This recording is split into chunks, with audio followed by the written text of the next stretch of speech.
Hello everyone, आप सबका स्वागत है SKS competitive coaching for all YouTube channel पर। आज मैं आपके लिए क्वेश्चन लेकर आया हूँ B Ed first year fourth paper B. Important question है, आगमन विधि क्या है, उसके चरण क्या हैं, उसकी किस्में क्या हैं, उसके लाभ और हानियाँ क्या हैं।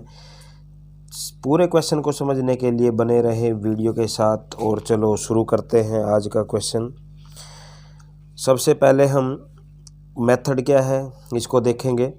विधि शब्द अंग्रेजी भाषा के मेथड का हिंदी अनुवाद है तथा अंग्रेजी ने यह शब्द लैटिन भाषा के शब्द मेथड से लिया है, जिसका अर्थ है साधन, पथ, मार्ग या रास्ता या ढंग। इसलिए विधि से अभिप्राय है किसी कार्य को करने के लिए विशेष ढंग या साधन से। शैक्षिक क्षेत्र में शिक्षक द्वारा विद्यार्थियों को ज्ञान देने के लिए संचालित करने के ढंग या शैली को शिक्षण विधि कहा जाता है। आगमन विधि क्या है? आगमन विधि से अभिप्राय है विद्यार्थियों को जानकारी देकर कुछ करने के लिए कहा जाए। यह विधि ज्ञात से अज्ञात की ओर, विशेष से सामान्य की ओर, मूर्त से अमूर्त की ओर शिक्षण सूत्रों का प्रयोग में लाई जाती है। यह विधि खोज को प्रोत्साहित करती है। ज्ञात से अज्ञात की ओर, फॉर एग्जाम्पल बच्चे को हम एक काउंटिंग कराते हैं, उस काउंटिंग के माध्यम से वो टेबल सीखता है। जैसे मूर्त जिसका बच्चे को ज्ञान है और अमूर्त जिसका उसको ज्ञान नहीं है, तो जो ज्ञान है उससे जो ज्ञान नहीं है उस तक ले जाने का काम आगमन विधि करती है। केंज के अनुसार एक डेफिनेशन हम लिख देंगे इसमें। आगमन विधि उदाहरणों के आधार पर नियम स्थापित करती है। फॉर एग्जाम्पल, आपके लिए एक एग्जाम्पल दे रहा हूँ। जैसे रमेश एक मनुष्य है, मरणशील है। करण एक मनुष्य है, मरणशील है। और भी आप कितने भी मनुष्य के नाम ले लो, मरणशील हैं। लास्ट में आप एक स्टेटमेंट पे जाओगे, इसलिए सभी मनुष्य मरणशील हैं। तो उदाहरणों के माध्यम से स्टेटमेंट तक जाना, ये आगमन विधि के अंदर होता है। आज आइए जानते हैं इसके स्टेप क्या हैं। पहला स्टेप आ जाता है उदाहरणों का प्रस्तुतिकरण। उदाहरणों का प्रस्तुतिकरण, प्रेजेंटेशन ऑफ एग्जाम्पल्स। आगमन विधि का यह महत्वपूर्ण चरण होता है शिक्षक उप विषय के साथ संबंधित विभिन्न उदाहरणों को विद्यार्थियों के समक्ष प्रस्तुत करता है। दूसरा आ जाता है विश्लेषण, एनालिसिस।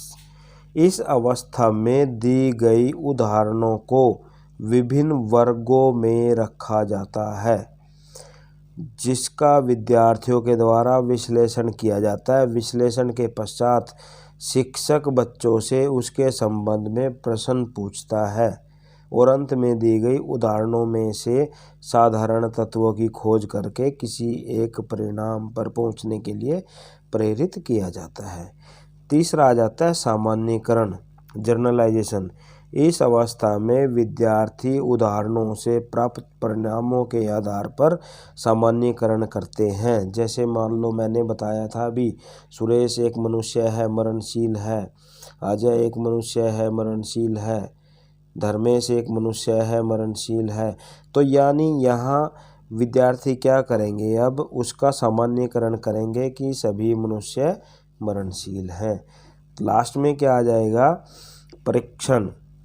इस अवस्था में बच्चों द्वारा निकाले गए साधारण नियमों को अन्य समान परिस्थितियों में प्रयोग में लाया जाता है। तो ये हमारे आगमन विधि के 4 स्टेप थे। उसके बाद नेक्स्ट हमारी हेडिंग आ जाती है किस्में, टाइप्स। आगमन विधि के प्रकार। आगमन विधि दो प्रकार की होती है, एक होती है प्रयोगात्मक, दूसरी होती है सांख्यिकीय।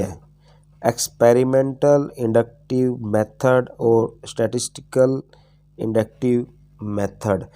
प्रयोगात्मक विधि, इस विधि में सिद्धांतों, नियमों, घटनाओं का उनके प्रयोग द्वारा परीक्षण किया जाता है। यह विधि विज्ञान विषय में अधिक प्रभावशाली परिणाम प्रदान करती है। एक्सपेरिमेंटल मेथड सामाजिक विज्ञान में यह प्रभावशाली नहीं, क्योंकि यह विषय मानव और समाज के साथ संबंधित है।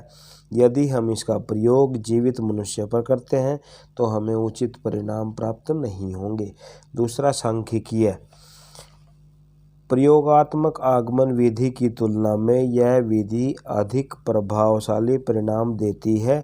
इसमें इसका प्रयोग अधिकाधिक किया जाता है। इसमें सांख्यिकीय विश्लेषण के आधार पर नियम और सिद्धांतों का निर्माण किया जाता है। उसके बाद बच्चों आ जाते हैं इसके लाभ, मेरिट्स क्या हैं। पहला आ जाता है इसके जो लाभ है, अनेक गुणों का विकास, डेवलपमेंट ऑफ मैनी क्वालिटीज। आगमन विधि ज्ञात से अज्ञात की ओर, सुगम से जटिल की ओर मनोवैज्ञानिक सूत्रों पर आधारित है। इसके द्वारा विद्यार्थी स्वयं प्रयत्नों द्वारा साधारण नियम स्थापित करते हैं, जिससे उनमें रचनात्मक शक्ति का विकास होता है, आत्म अभिव्यक्ति आती है और आत्मविश्वास का निर्माण होता है। दूसरा पॉइंट आ जाता है मानसिक शक्ति का विकास, डेवलपमेंट ऑफ मेंटल पावर। इस विधि में विद्यार्थियों को उदाहरण दिए जाते हैं, जिससे विद्यार्थी साधारण नियम बनाते हैं। निश्चित रूप से इससे विद्यार्थियों की मानसिक शक्ति का विकास होता है। थर्ड पॉइंट आ जाता है वास्तविक परिणाम। आगमन विधि में तथ्यों और आंकड़ों के आधार पर साधारण नियम स्थापित किए जाते हैं। परिणामतः उसका क्या होता है कि वास्तविकता के वो ज़्यादातर निकट होते हैं, रियलिस्टिक रिजल्ट्स। प्राकृतिक विधि, नेचुरल मेथड। आगमन विधि विद्यार्थियों को चुनौतीपूर्ण परिस्थितियां प्रदान करते हुए उन्हें अध्ययन के लिए प्रेरित करती है। इसके अतिरिक्त यह मानव जीवन के साथ निकटता का संबंध रखती है। मनोवैज्ञानिक विधि, साइकोलॉजिकल मेथड। आगमन विधि पूर्णतः मनोवैज्ञानिक विधि है, क्योंकि इसमें बच्चों को अधिक महत्व देते हुए उसे स्वयं प्रयत्नों द्वारा ज्ञान प्राप्त करने के लिए प्रेरित किया जाता है। लालसा वृत्ति का विकास, development of instinct of curiosity. आगमन विधि विद्यार्थियों में नए ज्ञान प्राप्ति की लालसा पैदा करती है। खोज को प्रोत्साहन, प्रोमोट्स रिसर्च प्रमोटर। आगमन विधि विद्यार्थियों को नए नए नियम स्थापित करने का अवसर प्रदान करती है। इससे बच्चों के ज्ञान में तो वृद्धि होती है, साथ में खोज में भी रुचि दिखाते हैं। वैज्ञानिक दृष्टिकोण, साइंटिफिक आउटलुक। आगमन विधि जैसे कि ऊपर बताया गया है, विद्यार्थियों को नए साधारण नियम स्थापित करने के लिए प्रेरित करती है, जिससे उनमें वैज्ञानिक दृष्टिकोण का निर्माण होता है। शिक्षक विद्यार्थी संबंध, टीचर प्यूपिल रिलेशन। आगमन विधि में विद्यार्थियों को अपना पक्ष रखने की पूर्ण स्वतंत्रता होती है। ठीक है। उसके बाद जब हम कुछ लाभ देखते हैं किसी विधि के, तो कोई ना कोई कमी भी उसके अंदर होती है। तो आइए देखते हैं इसमें क्या कमियां हैं, हानियां या डिमेरिट्स क्या हैं। अधिक परिश्रम एवं समय की आवश्यकता, need more labour and time. आगमन विधि प्रभावशाली है, परंतु अधिक समय की मांग करती है, अधिक परिश्रम की मांग करती है, जिससे विद्यार्थियों में वो समय देने में उनमें इतनी सामर्थ्य नहीं होता। अनिश्चित परिणाम, अनसर्टेन रिजल्ट्स। आगमन विधि के अंतर्गत अधिकाधिक तथ्य एकत्रित किए जाते हैं, उनका विश्लेषण करने के लिए सांख्यिकीय विज्ञान का प्रयोग किया जाता है। परिणाम अनिश्चित होने की संभावना बनी रहती है। सामान्य नियमों की खोज। आगमन विधि केवल सामान्य नियमों की खोज करती है, इसे हर विषय में लागू नहीं किया जा सकता। अधूरी, इनकम्प्लीट। यह विधि अपने आप में अपूर्ण है। इसके द्वारा जो परिणाम निकाले जाते हैं वे परिकल्पनाओं और मान्यताओं पर आधारित होते हैं, जिनके अध्ययन के लिए निगमन विधि का प्रयोग किया जाता है। तो ये विधि इनकम्प्लीट है। छोटी कक्षाओं के लिए अनुपयुक्त, not suitable for lower classes. यह विधि छोटी कक्षाओं के लिए अनुपयुक्त है क्योंकि जो आंकड़े इकट्ठे किए जाते हैं उनका सही ढंग से एकत्रित करने में बच्चे काबिल नहीं हो पाते। और लास्ट में पॉइंट आ जाता है महंगी, एक्सपेंसिव। आंकड़े और तथ्य को एकत्रित करने के लिए बहुत समय और धन की आवश्यकता होती है, इसलिए हम कह सकते हैं कि ये विधि महंगी है।